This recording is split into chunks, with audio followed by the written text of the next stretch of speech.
السلام علیکم ورحمۃ اللہ وبرکاتہ۔ الحمد للہ نحمده ونستعینه ونستغفره ونؤمن به ونتوکل علیہ ونعوذ باللہ من شرور انفسنا ومن سیئات اعمالنا من يهده الله فلا مضل له ومن يضلله فلا هادي له ونشهد أن لا إله إلا الله وحده لا شريك له ونشهد أن سيدنا ومولانا محمدا عبده ورسوله صلى الله عليه وسلم. أعوذ بالله من الشيطان الرجيم. بسم الله الرحمن الرحيم. إنما الصدقات للفقراء والمساكين والعاملين عليها والمؤلفة قلوبهم وفي الرقاب والغارمين وفي سبيل الله وابن السبيل فريضة من الله والله عليم حكيم. صدق الله العظيم. اللہ رب العزت نے ہمیں بے شمار نعمتیں عطا فرمائی ہیں. ان نعمتوں کے حقوق بھی بیان فرمائے ہیں. کس نعمت کو انسان کس طرح استعمال کرے، اس کا حق کیا ہے. ان نعمتوں میں سے ایک نعمت مال بھی ہے، ثروت بھی ہے، فراخی بھی ہے. اللہ جل شانہ نے مال کے اعتبار سے نظام ایسا رکھا ہے کہ کسی کو زیادہ دیا، کسی کو کم دیا. اس لیے قرآن پاک میں اللہ تعالیٰ نے بیان فرمایا ہے قُلْ إِنَّ رَبِّي يَبْسُطُ الرِّزْقَ لِمَن يَشَاءُ مِنْ عِبَادِهِ وَيَقْدِرُ لَهُ. اے نبی صلی اللہ علیہ وسلم فرما دیجئے، میرا رب جس کے لیے چاہے رزق بڑھا دیتا ہے اور جس کے لیے چاہے رزق کم کر دیتا ہے. تو رزق اور مال کا نظام تو اللہ کے ہاتھ میں ہے. بہت سارے انسان محنت کرتے ہیں، زیادہ محنت کرتے ہیں، کم کماتے ہیں. بہت سارے لوگ کم محنت کرتے ہیں، زیادہ کما لیتے ہیں. اللہ جل شانہ نے جن کو مال عطا فرمایا ان کے ذمے حقوق رکھے کہ اس مال کو اللہ کی راہ میں خرچ کریں، اور جو کچھ دیا ہے وہ اللہ ہی نے دیا ہے. انسان سمجھتا ہے کہ میری اپنی محنت کی کمائی ہے، سب کچھ اللہ کا دیا ہوا ہے. اس لیے جگہ جگہ جہاں جہاں ہماری محنتیں لگتی ہیں اور اس میں نتیجہ ظاہر ہوتا ہے، وہاں اللہ تعالیٰ نے ہماری ایک تربیت بھی فرمائی ہے کہ جب بھی کسی محنت کی صورت میں نتیجہ ظاہر ہو تو دھیان اللہ تعالیٰ کی طرف جائے کہ یہ نتیجہ اللہ ہی نے عطا فرمایا. جیسے قرآن پاک میں آتا ہے افرأیتم ما تحرثون، جو تم اگاتے ہو، زمین میں محنت کرتے ہو، اگاتے ہو، کوشش کرتے ہو، اَأَنْتُمْ تَزْرَعُونَهُ أَمْ نَحْنُ الزَّارِعُونَ، کیا کھیتی ہم تمہیں عطا کرتے ہیں یا تم خود اس کا پھل لیتے ہو. اللہ تعالیٰ عطا فرماتے ہیں. تو جب اللہ عطا فرمانے والے ہیں تو اللہ کی عطا کی ہوئے مال میں سے خرچ کرنا یہ بھی ایک ذمہ داری ہے، جس کو قرآن پاک میں یوں فرمایا گیا وَأَنفِقُوا مِمَّا رَزَقْنَاكُمْ، جو کچھ ہم نے تمہیں دیا ہے اس میں سے خرچ کرو، جو ہم نے تمہیں دیا ہے. خرچ کرنے کو صدقہ کہتے ہیں. صدقات دو طرح کے ہوتے ہیں، واجبہ اور نافلہ. صدقات واجبہ جس کو زکوٰۃ کہا جاتا ہے، اس کی ایک قسم ہے صدقات واجبہ میں سے زکوٰۃ ادا کرنا. صدقہ کرنا یا خرچ کرنا، اس پر اللہ تعالیٰ کیا عطا فرماتے ہیں. جب بندہ اپنے مال میں سے خرچ کرتا ہے، اس کی اپنی ضرورتیں بھی ہوتی ہیں، اس کی اپنی حاجتیں بھی ہوتی ہیں، اس کے باوجود وہ لوگوں کی حاجتوں اور ضرورتوں پہ خرچ کرتا ہے. یا جس کو اللہ نے بہت فراخی دی ہے وہ اپنے اخراجات کو کم کر لیتا ہے، وہ زیادہ آسائش پہ خرچ نہیں کرتا، وہ لوگوں کی ضرورتوں پہ خرچ کرتا ہے. اللہ تعالیٰ کا کیا معاملہ ہوتا ہے؟ قرآن پاک میں آتا ہے وَمَا أَنفَقْتُم مِّن شَيْءٍ فَهُوَ يُخْلِفُهُ، جو کچھ تم خرچ کرتے ہو اللہ اس کا دنیا میں تمہیں بدل عطا فرماتے ہیں. آخرت میں بھی دیں گے، دنیا میں بھی اس کا بدل ہے. اور آپ صلی اللہ علیہ وسلم کی ایک حدیث قدسی ہے، آپ صلی اللہ علیہ وسلم کا ارشاد ہے یا ابن آدم، اللہ ارشاد فرماتے ہیں اے ابن آدم انفق تم خرچ کرو، انفق میں تمہارے اوپر خرچ کروں گا۔ جب بندہ اللہ کی راہ میں خرچ کرتا ہے اللہ تعالیٰ بھی اس کو عطا فرماتے ہیں۔ کتنا عطا فرماتے ہیں وہ بھی قرآن پاک میں ہے، الذین ينفقون اموالهم فی سبیل اللہ کمثل حبۃ انبتت سبع سنابل فی کل سنبلۃ مئۃ حبۃ۔ جو کچھ تم اللہ کی راہ میں خرچ کرتے ہو اس کی مثال ایک دانے کی سی ہے گندم کی، جس کو زمین میں بویا جائے تو اس سے 7 بالیاں نکلتی ہیں، ہر بالی میں 100 دانے ہوتے ہیں، یعنی اللہ تعالیٰ 700 گنا عطا فرماتے ہیں۔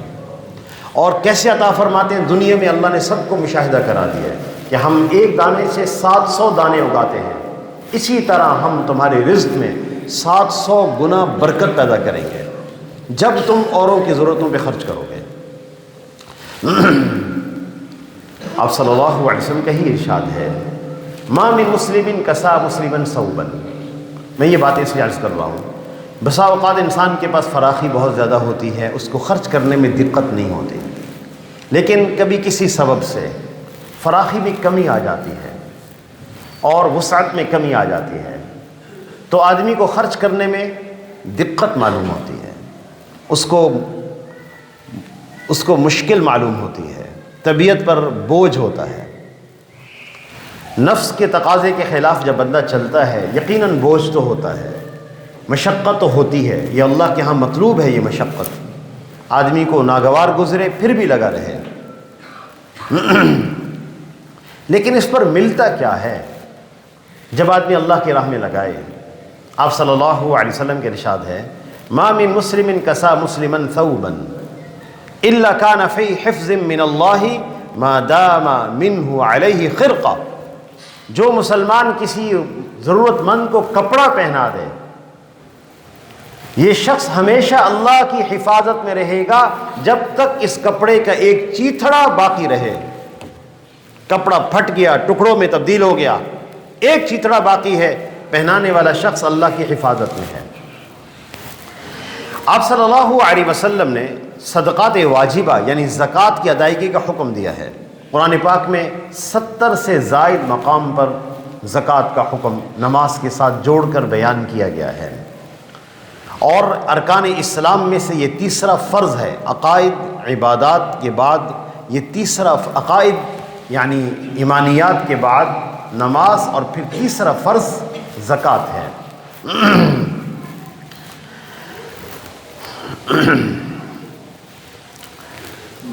اس کی فرضیت پر نبی صلی اللہ علیہ وسلم کے ارشادات ہیں، اور اس کے نہ دینے پر سخت وعیدیں بھی ہیں، سخت وعیدیں۔ آپ صلی اللہ علیہ وسلم کے پاس ایک خاتون تشریف لائیں، ان کے ساتھ ان کی چھوٹی بچی تھی۔ ابو داؤد شریف کی روایت ہے، بچی نے موٹے سونے کے کنگن پہنے ہوئے تھے، گاڑھے موٹے۔ آپ نے ارشاد فرمایا، اتعطین الزکاۃ ھذا، آپ نے ان کنگن کی زکوٰۃ ادا کر دی ہے؟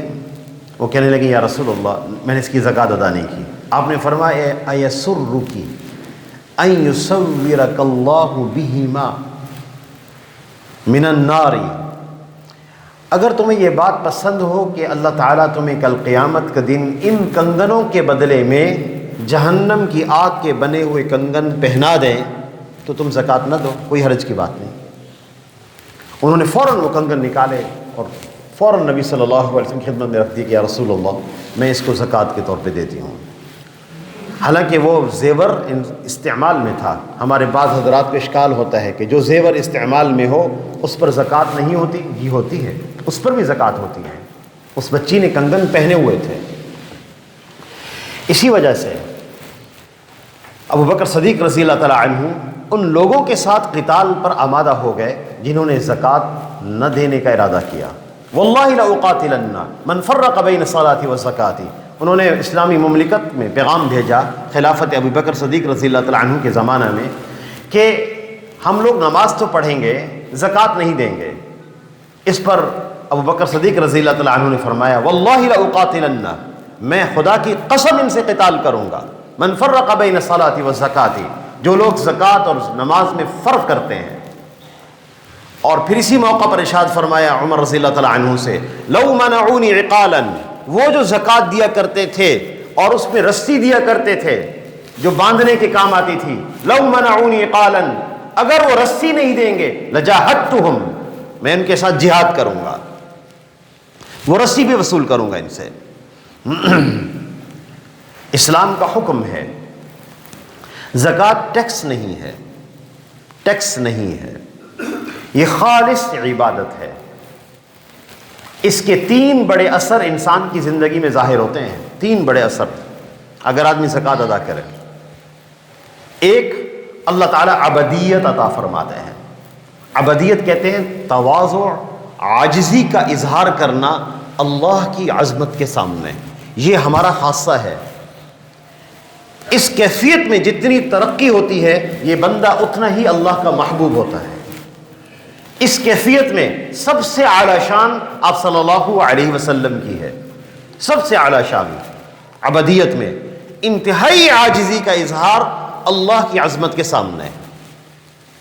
اس وجہ سے آپ صلی اللہ علیہ وسلم تمام عالم کائنات میں سب سے افضل ہیں. اس وجہ سے چونکہ بہت بڑا مقام معراج کے موقع پر عطا کیا گیا، بہت بڑا مقام جو کسی کو حاصل نہیں. اور اس مقام کو عطا کرنے کے بعد جس شان سے آپ کو متصف کیا گیا وہ یہ ہے سبحان الذی اسری بعبدہ. ہم نے، اب وہ پاک ہے وہ اللہ جو راتوں رات اپنے بندے کو، اپنے عبد کو راتوں رات آسمانوں پہ لے گئے. عبدیت کی شان سب سے اعلیٰ ہوتی ہے. تو بندہ جب زکوٰۃ ادا کرتا ہے وہ نماز کے ذریعے سے، وہ رکوع اور سجدہ کے ذریعے سے اللہ کے سامنے عاجزی کا اظہار کر رہا ہوتا ہے. پھر جب مال پیش کرتا ہے اللہ کی بارگاہ میں تو اس اظہار کے ساتھ کہ اللہ آپ ہی کا دیا ہوا ہے، میں آپ ہی کے حکم میں پیش کر رہا ہوں. اللہ تعالیٰ اس کے نتیجے میں عبدیت کی شان عطا فرماتے ہیں بندوں کو. یہ بندہ میرا عبد ہے. دوسری چیز جو زکوٰۃ میں ہے وہ خالصتاً فقراء کی خدمت میں ہے اور غرباء کی مدد ہے. اخلاق کا سب سے اونچا درجہ اس میں موجود ہے. انسان کی اخلاق کی تربیت ہے یہ کہ جس میں انسان ضرورت مند کی ضرورت کو پورا کر رہا ہے. اور تیسری بات، زکوٰۃ ادا کرنے کی صورت میں تزکیہ نفس ہوتا ہے بندے کا، مال میں برکت ہو جاتی ہے. یاد رکھیے گا، ہم جب مال کی محنت میں لگے ہوتے ہیں، کمائی کر رہے ہوتے ہیں، دکانداری ہے، بزنس ہے، کاروبار ہے، یہ چیزیں ایسا نہ ہو کہ ہمارے دل کی محبت میں یا ہماری محبت کی گہرائی کے درجے میں داخل نہ ہو جائیں. چیزیں، یہ سامان گہرائی کے ساتھ ہمارے دل میں نہ اتر جائے، اس کی محبت نہ اتر جائے کہیں. محبت سب کو اپنے مال سے ہوتی ہے اور ہونی چاہیے. اللہ تعالیٰ نے رکھی ہے. زُيِّنَ لِلنَّاسِ حُبُّ الشَّهَوَاتِ مِنَ النِّسَاءِ وَالْبَنِينَ وَالْقَنَاطِيرِ الْمُقَنطَرَةِ مِنَ الذَّهَبِ وَالْفِضَّةِ وَالْخَيْلِ الْمُسَوَّمَةِ وَالْأَنْعَامِ وَالْحَرْثِ. انسانوں کے دلوں میں یہ محبتیں رکھی گئی ہیں. مال کی محبت، سواریوں کی محبت. اس زمانے میں سواریاں اونٹ وغیرہ ہیں. گاڑیوں کی محبت، سونے کی محبت، چاندی کی محبت، یہ سب کے دل میں رکھی گئی ہے. محبت ہونی چاہیے، اپنے مال سے محبت ہونی چاہیے. یہاں تک کہ انسان اگر اپنے مال کے دفاع میں اگر جان دے دے، کوئی اس سے مال چھیننے لگے، وہ اپنے مال کی حفاظت کرتا جان دے دیتا ہے. حدیث میں اس کو شہید کہا گیا ہے. جو شخص کسی یعنی اپنے مال کی حفاظت میں شہید قتل کیا گیا وہ شہید ہے، لیکن اس کی حدود ہیں، اس کی حدود ہیں. آپ صلی اللہ علیہ وسلم نے مال کی وہ محبت جو انسان کو نقصان پہنچاتی ہے اس کو بیان فرمایا ہے. ما ذئبان جائعان ارسل فی غنم. 2 بھوکے بھیڑیے اگر کسی بکریوں کے ریوڑ میں چھوڑ دیے جائیں، بافسد لها من حرص المرء، کہ وہ اتنا فساد نہیں مچاتے جتنا فساد انسان کو مال کی محبت اور جاہ کی محبت نقصان پہنچاتی ہے. اخلاقی قدریں تباہ ہو جاتی ہیں، اخلاقی قدریں تباہ ہو جاتی ہیں. تو جب آدمی زکوٰۃ ادا کرتا ہے تو وعدہ ہے کہ ہم تزکیہ نفس کریں گے، مال کی محبت نہیں ہوگی دلوں میں. خذ من اموالہم صدقۃ اے نبی صلی اللہ علیہ وسلم ان سے زکوٰۃ وصول کریں تو طہرہم، آپ ان کو پاکیزہ کر دیں. پاکیزہ یعنی مال کی محبت دلوں سے نکل جائے گی زکوٰۃ دیتے ہی، یہ اس عبادت کا خاصہ ہے. اور وتزکیہم، اور ان کے لیے باعث برکت بھی بنے، یعنی مال کی زکوٰۃ. اس لیے اور مفسرین نے لکھا ہے جب آدمی زکوٰۃ دیتا ہے تو ایک تو مال کی محبت نکل جاتی ہے، اللہ تعالیٰ بہترین اخلاق کی توفیق عطا فرماتے ہیں، اور دوسرا اللہ جل شانہ مال میں برکت بھی عطا فرماتے ہیں، مال میں اضافہ ہوگا، برکت ہو جائے گی. زکوٰۃ کن کو ادا کرنی چاہیے؟ زکوٰۃ کے مستحق لوگ کون ہوتے ہیں؟ پہلی بات تو یہ ہے زکوٰۃ ہر اس شخص پر واجب ہوتی ہے، فرض ہوتی ہے جس کے پاس 52.5 تولہ چاندی کے بقدر ضرورت سے زائد مال موجود ہو، یا سونا موجود ہو، یا مال تجارت موجود ہو، اس پر زکوٰۃ فرض ہو جاتی ہے. 52.5 تولہ چاندی، بعض حضرات سوال کرتے ہیں کہ حضور صلی اللہ علیہ وسلم کے زمانہ میں تولہ تو تھا نہیں، تو 52.5 تولہ چاندی کا کیا مطلب ہے؟ آپ صلی اللہ علیہ وسلم نے جو ارشاد فرمایا ہے وہ یہ ہے کہ زکوٰۃ 200 درہم پر فرض ہوتی ہے، اور 1 درہم 3 گرام اشاریہ 0.62 گرام کا ہوتا ہے. اس اعتبار سے اگر ہم ضرب دیں گے تو 612 گرام اشاریہ 4 یا 14 گرام چاندی بنے گی، یعنی 52.5 تولہ چاندی.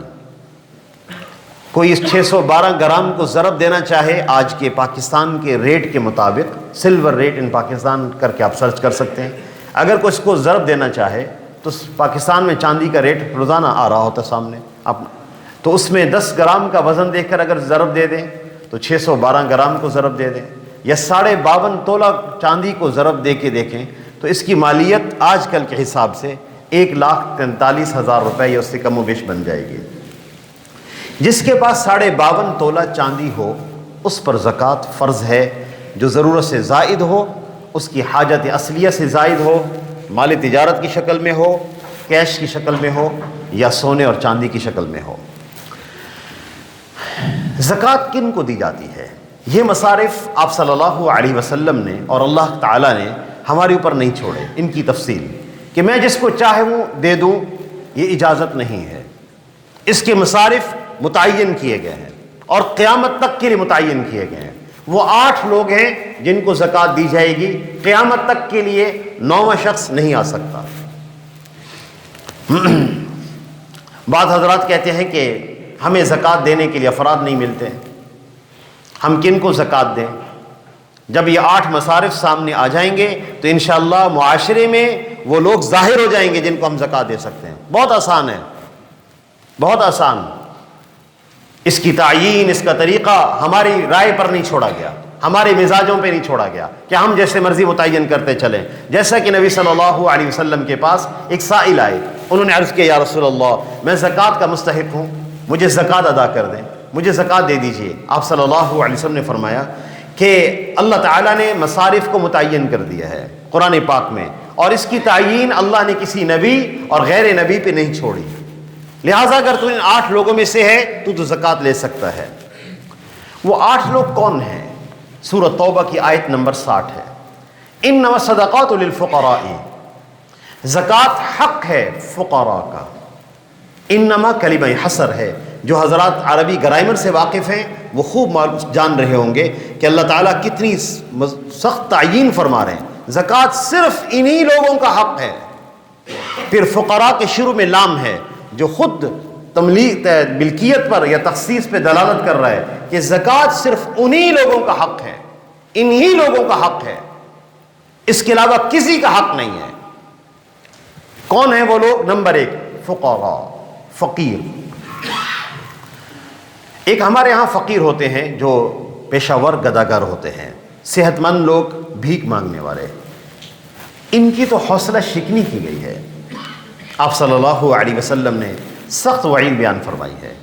آپ صلی اللہ علیہ وسلم کے ارشاد ہے من سأل اموال الناس تکثرا فإنما يسأل جمرا فلیستقل او لیستکثر.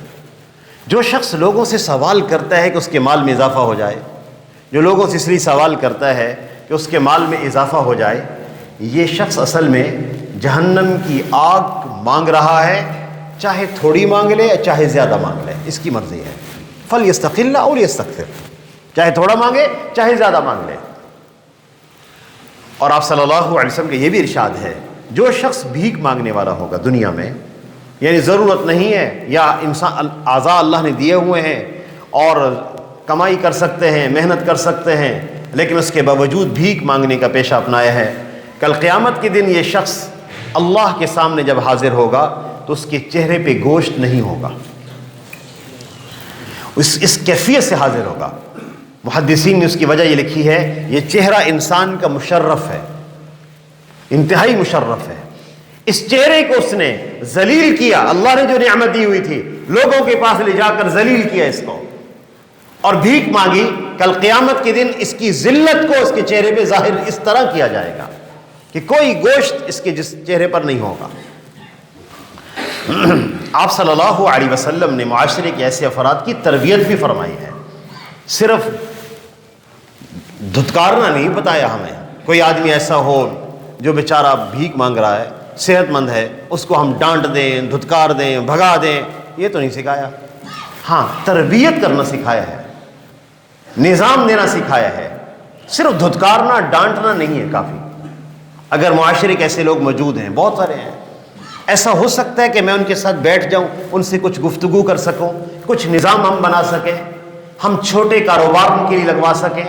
آپ صلی اللہ علیہ، یہ سنت ہے آپ صلی اللہ علیہ وسلم کی، چھوٹے چھوٹے کاروبار پر تیار کرنا، ترغیب دینا۔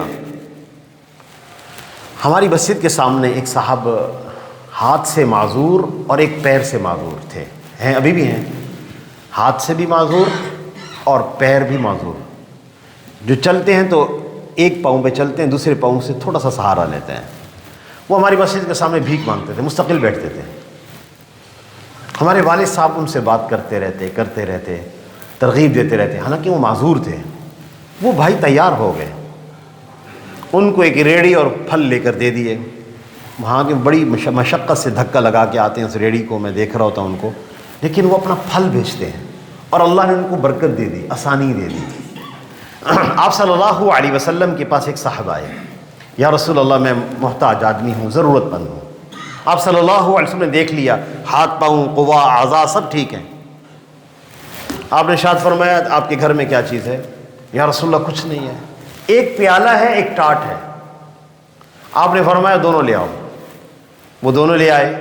یہ بات اس مجمع کے لیے بھی تھی اور میرے اور آپ کے لیے بھی تھی۔ یہ جو معاشرے کے کمزور لوگ ہیں، ان کو ڈانٹنا ہے، دھتکارنا ہے، یا جیلوں میں ڈالنا ہے بھیک مانگنے والوں کو، یا ان کا مذاق اڑانا ہے، یا ان کو کوئی نظام دینا ہے۔ آپ صلی اللہ علیہ وسلم نے اس موقع پر سب کو ایک نظام دیا ہے، سب کو تعلیم بھی دیا۔ اس موقع کے مجمع کے لیے بھی تعلیم تھی، میرے اور آپ کے لیے بھی تھی۔ آپ نے ان کو بلا لیا، آپ نے فرمایا وہ ٹاٹ اور پیالہ لے آؤ، وہ لے آئے۔ آپ نے مجمع عام سے فرمایا کون اس کو خریدے گا اور کتنا دے گا؟ ایک صاحب کھڑے ہوئے، یا رسول اللہ ٹاٹ اور پیالہ 1 درہم۔ آپ نے فرمایا نہیں، اس سے زیادہ کوئی خریدار ہے؟ دوسرے صاحب کھڑے ہوئے، یا رسول اللہ 2 درہم۔ آپ نے فرمایا لے جاؤ۔ اس کو 2 درہم دیے، فرمایا 1 درہم سے اپنے گھر کی والوں کی ضرورت پوری کرو، اخراجات ان کے لیے کھانے پینے کا سامان لاؤ، اور 1 درہم سے بازار جاؤ، ایک کلہاڑی خریدو، اس کا دستہ اور وہ پھل لے کر آؤ، اس کو میں خود اپنے ہاتھ سے ٹھونکوں گا۔ وہ صاحب گئے، کلہاڑی لے کر آئے۔ آپ صلی اللہ علیہ وسلم نے اپنے دستے مبارک سے اس کے پھل میں اس کو خود ٹھونکا۔ پھر آپ نے فرمایا اس کو لے جاؤ، 15 دن یہاں نہیں آنا، 15 دن یہاں نہیں آنا، جاؤ کام کرو۔ وہ صاحب چلے گئے، محنت کرتے رہے، لکڑیوں پر کام کرنا تھا، جنگل سے لکڑیاں کاٹ کے بیچنی تھیں۔ 15 دن کے بعد آئے، بڑے خوش اسودہ خاطر، یا رسول اللہ میں نے 10 درہم کما لیے، 10 درہم کما لیے۔ اس لیے فقیر وہ نہیں ہے جو پیشہ ور ہے۔ فقیر کی تعریف فقہا نے جو لکھی ہے وہ یہ ہے کہ جس کے پاس کچھ نہ ہو۔ للفقراء والمساکین، زکوٰۃ حق ہے مساکین کا۔ مسکین کسے کہتے ہیں؟ جس کے پاس کچھ ہو، نصاب سے کم ہو، 52.5 تولہ چاندی سے کم ہو، اس کو مسکین کہتے ہیں. جس کے پاس 1,40,000 روپے سے کم و بیش سے کم رقم ہو وہ مسکین ہے. 52.5 تولہ چاندی سے کم رقم ہے وہ مسکین ہے, اس کو زکوٰۃ دی جا سکتی ہے. بعض حضرات نے اس کا فرق برعکس بیان کیا ہے. فقیر وہ ہے جس کے پاس کچھ ہو, مسکین وہ ہے جس کے پاس کچھ بھی نہ ہو. ایک آدمی 25,000 روپے, 30,000 روپے, 40,000 روپے تنخواہ لیتا ہے, وہ کیسے اپنے ہاں محفوظ کر سکتا ہے؟ 1,00,000 روپے سے زائد رقم کیسے محفوظ کرے گا؟ اس کے بہت سارے خراجات ہیں. یہ شخص زکوٰۃ کا مستحق ہوتا ہے. اور ایک اصول ہے, جو آدمی اپنے آپ کو یہ بتائے کہ میں زکوٰۃ کا مستحق ہوں تو ہمیں آگے تحقیق کرنے کی اجازت نہیں ہے. ہم اس سے یہ پوچھتے پھریں بھائی تیرے پاس سونا ہے, تیرے پاس پیسے پڑے, اس کی اجازت نہیں ہے. ایک آدمی کہتا ہے میں مستحق ہوں, بس اس کا ظاہر حال یہی کہتا ہے اس کو زکوٰۃ دے دی جائے. تحقیق کی اجازت نہیں ہے. والعاملین علیہا, اور زکوٰۃ دی جائے ان لوگوں کو جو زکوٰۃ وصول کرنے پر ریاست اسلامی کی طرف سے مقرر ہیں. زکوٰۃ ان کو بطور وظیفہ دی جائے گی, ان کو زکوٰۃ دی جا سکتی ہے. اسی طرح اگر کوئی شخص کمپنی بنائے اور اس میں ایسا نظام رکھے کہ جس میں لوگوں سے زکوٰۃ وصول کر کے پھر غربا میں زکوٰۃ وہ دیتے ہوں, ایسی کوئی کمپنی کو شخص بنائے, ان کو بھی رخصت ہوگی. فقہا سے اجازت, مفتیان کرام سے اجازت لے سکتے ہیں کہ ان کو اس میں سے تنخواہ دے سکتے ہیں. والمؤلفۃ قلوبہم, اور زکوٰۃ دی جائے تالیف قلب کے لیے. وہ لوگ جو نو مسلم ہیں اور غریب ہیں, ان کے اسلام سے پھر جانے کا اندیشہ ہے. یا اسی طرح مسلمان جو غریب علاقوں میں ہیں, جو ضروریات زندگی کے لیے تگ و دو میں لگے ہوئے, پانی نہیں ملتا, پانی کے مسائل اور کئی مسائل, ان لوگوں کے اوپر دوسری مشنریز محنت کر رہی ہوتی ہیں. ان پر اپنی زکوٰۃ خرچ کرنا تاکہ یہ لوگ اسلام پہ قائم رہے, اس کو تالیف قلب کے لیے زکوٰۃ دینا کہتے ہیں. یہ بہترین مصرف ہوتا ہے. والغارمین, اور وہ شخص جو لوگ مقروض ہوں اور ان کے اوپر اتنا قرضہ ہو کہ اگر وہ قرضہ منہا کیا جائے تو ان کے پاس نصاب نہ رہے, ایسے لوگوں کو بھی زکوٰۃ دی جائے تاکہ قرضے سے نکل جائیں.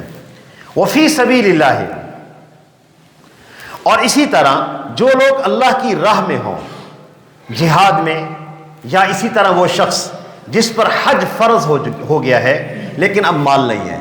حج فرض تھا, حج نہیں کیا تھا, لیکن اب پیسے نہیں ہیں حج کرنے کے لیے. ایسے شخص کا تعاون کیا جا سکتا ہے, یہ حج فرض ادا کر لے. اسی طرح جو لوگ دین کی کوئی کام اور محنتوں میں لگے ہوئے ہوں جس کے سبب سے ان کے پاس دنیا کی مشغولی کے لیے وقت نہ ہو, ان کو بھی زکوٰۃ دی جا سکتی ہے. وہ بھی وفی سبیل اللہ کے ضمن میں آتے ہیں. اسی طرح وفی الرقاب, غلاموں کو گردن چھڑانے میں زکوٰۃ دی جائے. اس زمانے میں جو غلام ہوتے تھے وہ اپنے مالک سے بدلے کتابت کر لیتے تھے کہ مالک یہ کہتا تھا اتنے پیسے دے دو گے میں تمہیں آزاد کر دوں گا, تو ان غلاموں کو گردن چھڑانے کے لیے بھی زکوٰۃ دی جا سکتی ہے. اور آج کل وہ لوگ جو اس کی مماثل وہ لوگ ہیں جو جیلوں میں قید ہیں اور نکردہ گناہوں کی سزاؤں میں قید ہیں, وکلا کے لیے ان کے پاس پیسے نہیں ہیں. بلکہ میں بسا اوقات جیلوں میں جب جاتا ہوں تو ایسے بہت سارے لوگ ملتے ہیں جو قید ہیں, وکلا کے لیے رقم نہیں ہے کہ ان کو ادا کریں, ان کے لیے کوئی ضمانت کا نظم ہو سکے. بہت سارے لوگ ناکردہ گناہوں میں قید ہیں, ان کے لیے نظام بنانا, ان کے لیے سسٹم بنانا کہ تاکہ وہ لوگ اپنی اس قید سے باہر نکل آئیں, اس میں بھی زکوٰۃ دی جا سکتی ہے. وابن السبیل, اور مسافر کو زکوٰۃ دی جا سکتی ہے. یہ 8واں مصرف ہے, مسافر کو زکوٰۃ دی جا سکتی ہے. مسافر یعنی اس کی مثال ایسے ہے جیسے کوئی آدمی اپنے ملک میں صاحب ثروت ہے لیکن عمرہ کرنے کے لیے گیا, اس کی جیب کٹ گئی, اب وہ وہاں پر اس کے پاس رقم نہیں ہے. ان حاجی صاحب کی, عمرہ کرنے والے کی اگر کوئی مدد کر دیتا ہے زکوٰۃ میں, اگرچہ وہ اپنے ملک کے اندر مالدار ہے, اس کو بھی زکوٰۃ دی جا سکتی ہے. فریضۃ من اللہ, یہ 8 چیزیں اللہ نے مقرر کی ہیں. یہ 8 اللہ نے مقرر کی ہیں, 9 کیوں نہیں ہیں؟ واللہ علیم حکیم, اللہ خوب جاننے والے ہیں اور حکیم ہے, ہر کام کے اندر حکمت ہے. لہٰذا اس کے 8 مصارف متعین ہیں. ان 8 مصارف ہی میں زکوٰۃ دی جائے. اور ایک اعداد و شمار کے ماہر, معاشیات کے ماہر کا یہ کہنا ہے جو اسلامی فقہ میں بھی بہت عبور رکھتے ہیں وہ کہتے ہیں کہ اگر ہمارے ملک پاکستان میں سب مالدار لوگ زکوٰۃ نکالیں اور اس کا جو مصرف ہے اس میں ادا کر دیں تو پاکستان میں اسی دن غربت ختم ہو جائے.